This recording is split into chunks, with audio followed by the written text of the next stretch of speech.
We in the shit again already. Um, I got too excited about thinking about like introducing this shit, so I'm doing it again, back to back. I don't care. Um, the last time, the last video I uploaded was like, or the first video I uploaded was like 2 weeks ago, and the last video I uploaded was yesterday. I don't know if I'm gonna wait to post this one. Um, until a little bit later, but I don't care. I just want to record this already. Anyway, I'm doing the same thing as last time where I have my little reactive going in OBS and it's on a green screen essentially, and I'm gonna chroma key out the green screen so there will be gameplay in the background.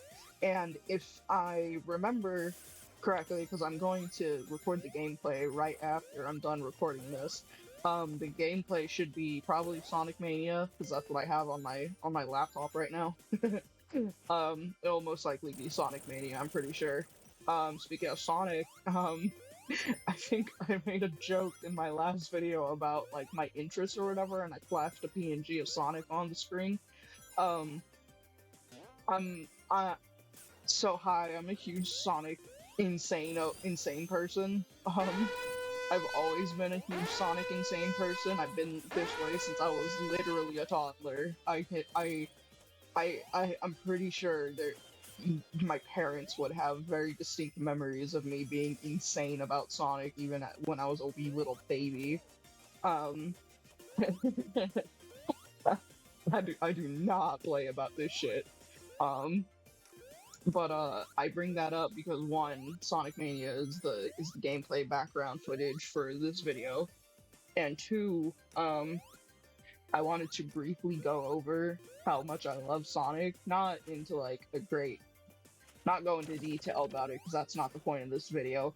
I just, cause it's just tangentially related to like what I'm gonna be talking about, like the actual point of this video. So sorry about the intro of this being kind of long and all over the place. I don't care though. Anyway, so I've always been insane about Sonic. I've been this way since I was a baby. I'll probably flash the doodle of me as a baby again. um, a baby beamer again. I don't know. Depends if I want to use the same joke or not. Anyway, I've always been insane about Sonic. Sonic is like one of the most important things to me, like ever, aside from like my family and my fiance or whatever. Fucking, if you're wondering what that blue splotch on my little avatar is, that's on her shoulder. That's my Sonic tattoo. I have a tattoo of Sonic on my right shoulder, bicep. I think it's my shoulder. I forget the exact terminology of the placement, but I have a Sonic tattoo on my right shoulder. It was the first tattoo I ever got, and I always planned for my first tattoo to be of the Sonic X Sonic logo. Um, uh, I was so into this shit. I'm still super into this shit. I've just calmed down about it ever since I turned like 18 or whatever because of unrelated reasons. But I'm so dedicated to this shit. You I am not at all afraid to admit this. I used to be a Sonic self shipper when I was a child for like for like for like 12 straight years. I was like, yep, it's just gonna be me and Sonic, bro. Like, it's just gonna be us. I, I think I still have surviving images of like little beamers, art of her and Sonic together, which I'll probably share on the screen now. I'm so happy I still have this stuff archived. I'm not afraid to share any of this. Um, I fucking uh um I have moved on to greener pastures now that I've grown, now that I'm a grown woman and all that. And by that I mean I like old men. I I shouldn't say I should probably say we, as in me and my system, but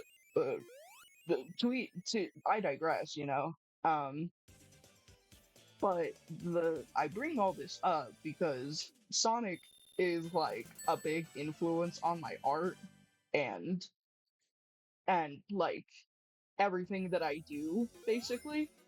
And it being like the number one game series to me has it has it has ties to me in that I have a story that is all about loving video games and appreciating video games and shit.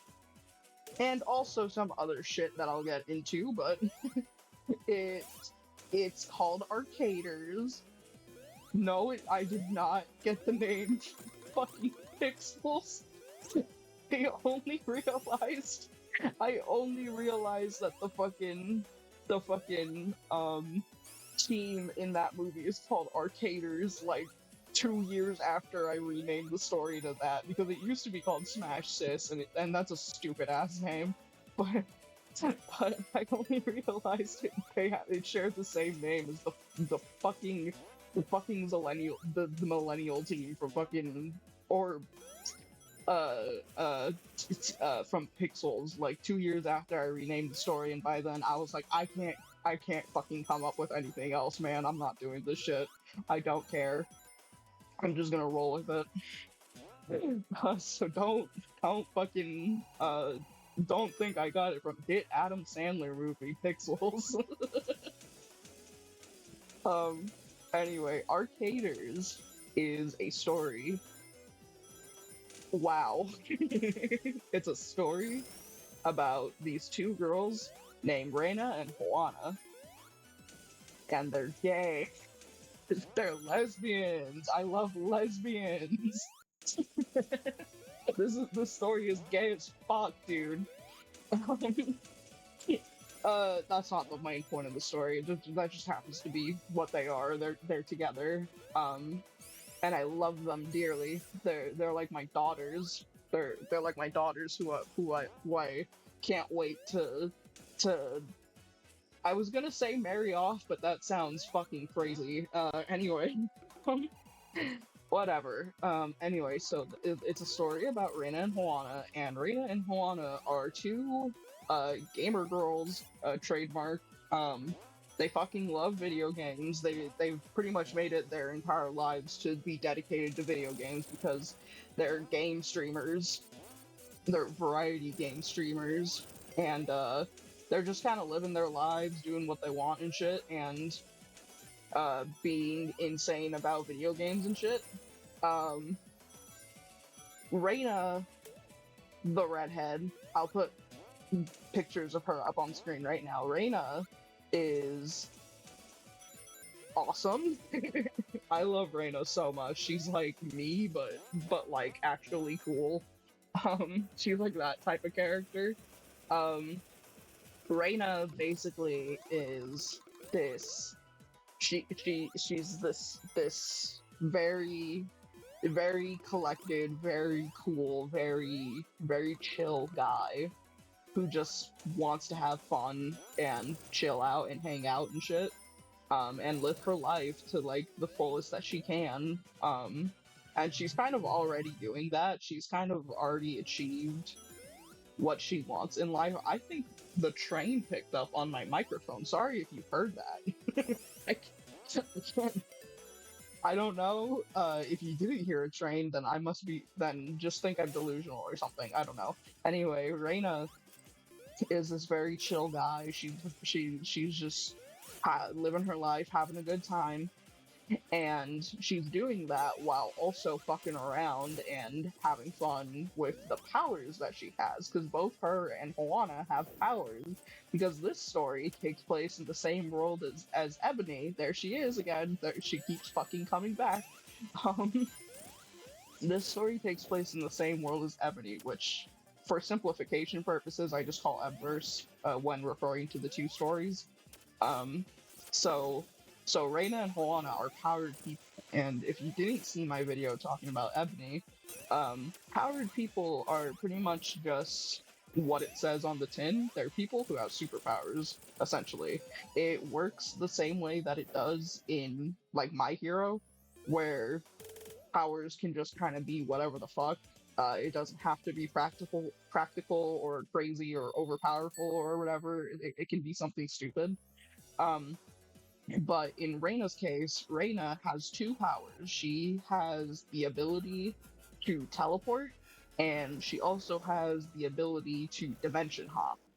And with her being the game crazy obsessed person that she uses her powers to dimension hop into the worlds of video games that she likes or video games that she wants to check out, because there is a uh not like she basically they exist within a multiverse that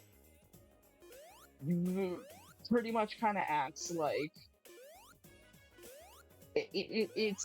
I'll probably put a diagram up on screen. I know I've explained this to my friend through diagrams before, but basically there's her world, and then below her world is the worlds of like fictional stories that have been thought up.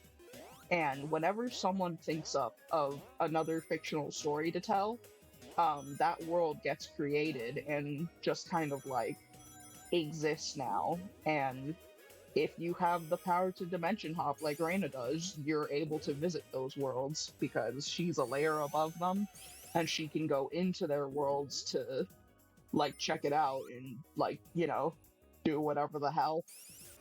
Um, it's a little more complicated than that, but like this is a basic summary rundown. I'm not trying to like go on like an hour long explanation of the exact intricacies of this shit. The important thing is that Reina goes into these worlds just to have fun and dick around and all that. And she brings Juana with her because that's like basically their date nights. That's basically a date for them. Um, so so Reina has a lot of fun with these powers of hers, and she just loves having fun and being able to use these powers of her to have fun and chill out and do whatever the hell she wants. She's kind of like in a really great place for her age. She's only like 18, so she's kind of already like living it up the best she can. Same for Juana. And speaking of Juana, Juana is pretty similar to Reina. She just wants to chill out and have fun. She's a bit more serious than Reina, but and when I say that, I mean like by like 10%. She's just more like, okay, I know I want to have fun all the time, but I do have to like get serious and practical at least some of the time. She's not all fuck around and find out like Reina is. She's more like fuck around half the time, find out half the time, if that makes sense. Um, Moana is very practical. She's like she words are failing me. She's a very calm and collected person. She's very whimsical. She loves to chill out and have fun, and she loves being able to spend the most time she can with her friends and family. Um, her whole modus operandi is you try to have the best life that you can, um, with the ones that you love and keep them close to you. That's her whole thing. Um, like I mentioned, Juana is also a powered person. Juana also has two powers, except they're not related to each other at all. First of all, she has the power of future sight. She's a clairvoyant, um, which, you know, kind of already what it says on the tin. She can just see the future. She can do this by like she can see, she has future visions that she sees like when she wants to, but also they kind of just come to her sometimes, and she can't really control it. She's learned to like how to like access the future deliberately, but sometimes she gets flashbanged with visions, and she's like, "Oh, okay, I guess that's gonna happen or whatever." She can see multiple outcomes of the future, um, and she can try and being able to know what the outcomes lead to what. She's like, okay, I can kind of try and steer it, but she's more like, I'll just let things happen if they happen, and if it's something bad, I'll try to intervene, but I make no promises. Um, as for her second power, she has the power of like fauna, no, not fauna, flora control. She has flower power. That's what I call it. Um, she's able to create plant life and um make it bend to her will essentially. So she's not necessarily an earthbender, but more like a flower bender. Um, she's very connected to plant life and flowers and all of that because of this. Um, in fact, her mother runs like a flower shop that she helps with occasionally when things are tough, you know. Um, um, so she and her flower powers can get fucking powerful, dude. She's kind of like not trained herself to be very powerful with it, but she's like learned how to control the flora to be able to do some pretty crazy shit. Um, and she she uses those powers whenever she goes out with Reyna to like travel to different worlds and stuff. And basically acts like not a bodyguard for both of them, but like a tank of sorts. And that's them. They're the main characters of the story. Of course, there are side characters and stuff, um, like their families and whatnot. And I just know that if I show pictures of their families on screen, it's gonna be like old fucking art from when I was a teenager. So forgive me, but they also have a group of friends, which is where the Rkaders name comes from. It back in the day, I would describe it as like their esports team like name, but I'd say it's more like this is going to be a horrible illusion, but it's basically Team Crafted if Team Crafted wasn't fucking insane. You know what I mean? Um, they have four other friends. They have Betty, Veronica, Samson, and Tiana. Um, Betty is just an absolute sweetheart. She wants the best for everyone and is willing to do what she can to help others. Um, she's a very lovely person to be around, and everyone always has a great time whenever they spend time with her. Veronica is Betty's girlfriend. Um, she she's pretty headstrong. She doesn't take shit from people. She's kind of like where Betty is very docile in nature. Veronica is like, I'm gonna take charge and make sure shit goes our way and make sure nothing happens to us. She's a very awesome person to be around, but she can be kind of a lot to deal with sometimes. Samson is just a chill guy. He's kind of stupid. I'm not gonna lie. He's a bit of a himbo, but that's okay. He he graduated, and that's all that matters. He's really into like making like ROM hacks and stuff. So he has like the technical knowledge, but he doesn't have like practical knowledge. Is his whole thing. And then Tiana is also a powered person like Reina and Juana, but Tiana's thing is that she has the power of electricity, so she can manipulate and generate it whenever she wants. And despite her having this very like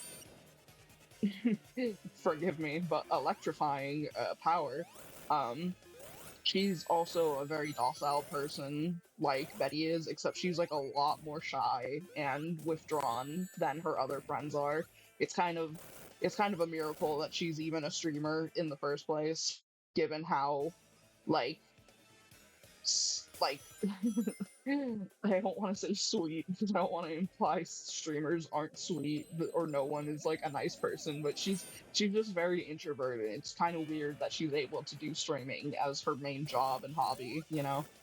Um, I I know this video is going to be a bit shorter because I don't have as many characters to talk about with this series, and the same thing will go for the next video I make. Um, but the basic premise of their story is that Reina and Juana are just kind of living their lives, doing shit, like being streamers, being girlfriends, fucking around and finding out in video game world and just having a gay old time, quite literally. Um, um, and things are going pretty well for them. There's not much that's really troubling them or whatever.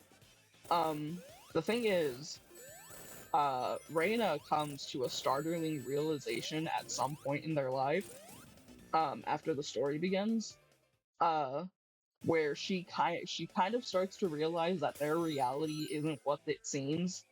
Um, she starts figuring out some stuff that just doesn't really make sense, um, or really lines up with the reality that she knows, and she comes to find out something pretty huge about her existence. Period.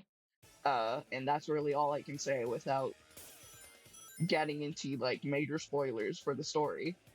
Um, the the format is very important in this story, because I want to tell it in the format of like a gamer webcomic, like because when I was a kid, I used to watch I used to read a lot of like awkward zombies, like gamer webcomics.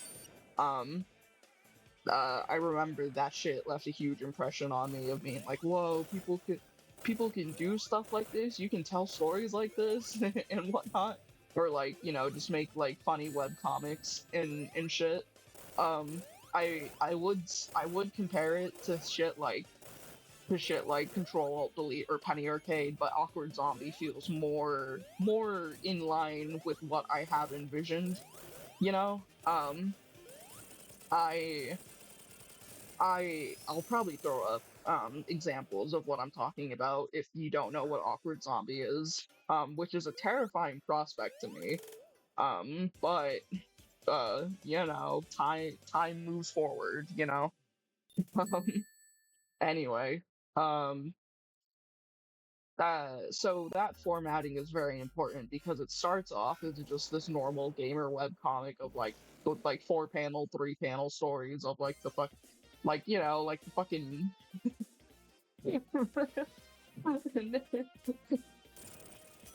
I'm sorry, I'm thinking about the fucking Meat and Butt Kingdom comic.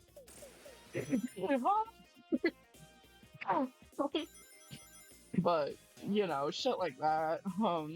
It starts out like fucking Garfield or whatever. It's just a comic strip, a Sunday comic strip essentially.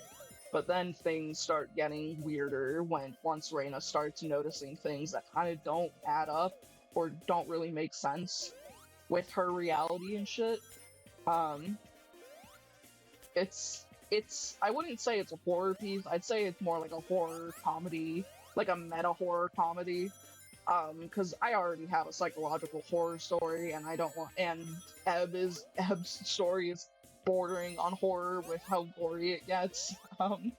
With being like not splatterpunk, but like what's the genre where it's like I think it's just splatter or splatter comedy, whatever. I'll figure it out later.